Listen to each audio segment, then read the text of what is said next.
Group như số bộ mạng phong ô trong bàn sông mà non thì tăng đây môi cảnh lai nhà lời nick trong bán một bằng hai thì tăng đây nơi bình tiêu pria là bộ mạng ô nơi phum top bánh khung bình tiêu pria sau đó lấy pria khai bằng cùng năng ở lời ní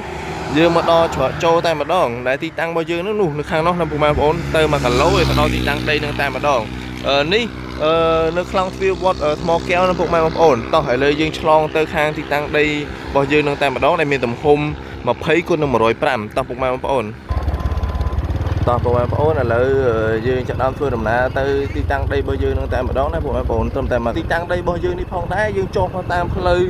cái su đi tại mà đó đại miền tầm khum sam sọc mai nó bộ em phổ thôi ti tăng đây bao nhiêu ní mà cha đây có phải nhập lùi bàn có phải nhập lùi mình tên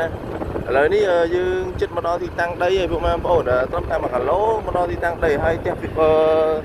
ta mà nói phơi nông phong đá cứ mới tiếp chịu có luôn đây cho nên có mình tên nó bộ em phổ hay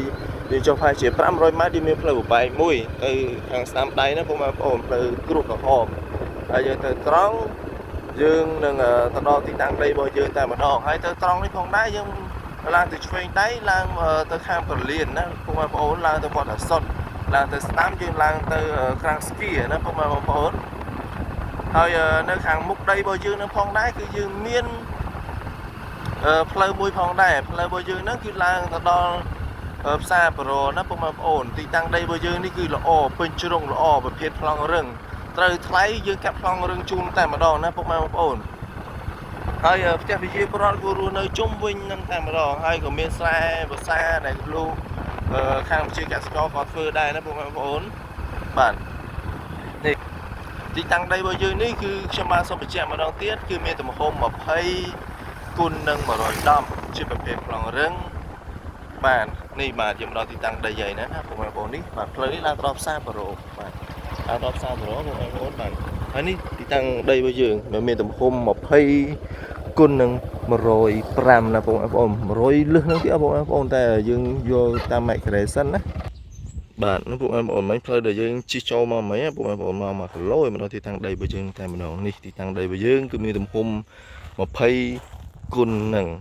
105ណាបងប្អូនឥឡូវខ្ញុំបាទសូមដើរទៅបង្ហាញទៅខាងក្នុងណាបងប្អូនបាទនេះទីតាំងដីរបស់យើងឥឡូវយើងចូលហើយយើងមកជាប្រភេទដីភូមិបងប្អូនដីរបស់គាត់លក់ពាក់កណ្ដាលគាត់ទុកពាក់កណ្ដាលសម្រាប់នៅបាទនេះទីតាំងដីរបស់យើងគឺស្អាតពេញជ្រុងល្អបើទិញហើយអាចរស់នៅបានឬយើងចាក់ដីបន្ថែមបន្តិចតួចចង់ធ្វើផ្ទះឲ្យខ្ពស់ជាងនឹងក៏បានដែរនោះមានដងលូមួយណាបងប្អូនដងលូហ្នឹងគឺបច្ចុប្បន្នម្ចាស់ផ្ទះគាត់ប្រើដែរទេណាបងប្អូនហើយមានដើមឈើជាច្រើនមានដើមនេះមានតបែកមានស្វាយមានមកាក់មានដូងមានថ្នោតមានពលមានអីចឹងបងប្អូនបាទមានច្រើននោះទីតាំងដីវាដល់ក្រួយនោះក្រួយខាងដើមឈើខាងចុងនោះចឹងហើយបងប្អូនមានតម្រូវការដីលក្ខណៈដីលំនៅឋានដីនៅលក្ខណៈជនបទអីអាច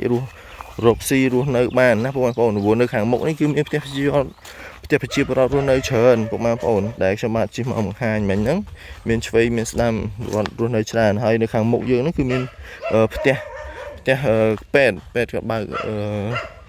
នៅមុខផ្ទះហ្នឹងតែម្ដងបងប្អូននេះទីតាំងដីបាទនេះផ្ទះប្រជាពលរដ្ឋរស់នៅជាប់របស់យើងនេះហើយខាងនោះក៏ផ្ទះប្រជាពលរដ្ឋរស់នៅដែរបាទហើយនោះដីភូមិរបស់យើងនោះទៅដល់កន្លែងដើមឈើខាងចុងហ្នឹងបងប្អូនបាទអញ្ចឹងសូមចាប់ម្ដងទៀតពួកបងប្អូនដែលមានតម្រូវការដីដែលចង់បានដីលំនៅឋានដីអាចបើករកស៊ីបានព្រោះនេះអាចបើករកស៊ីបានព្រោះឃើញផ្ទះប្រជាពលរដ្ឋគាត់បើកតូបរកស៊ី1 2ទេនៅនេះអាចបើករកស៊ីបានទៀតអញ្ចឹងណាពួកបងប្អូនអញ្ចឹងហើយបងប្អូនដែលមានតម្រូវការដីលំនៅឋានដីនៅលក្ខណៈជនបទដីអាចលំហែបានពួកបងប្អូនអាចអញ្ជើញមកមើលទីតាំងដីនេះបានបាទសូមអរគុណ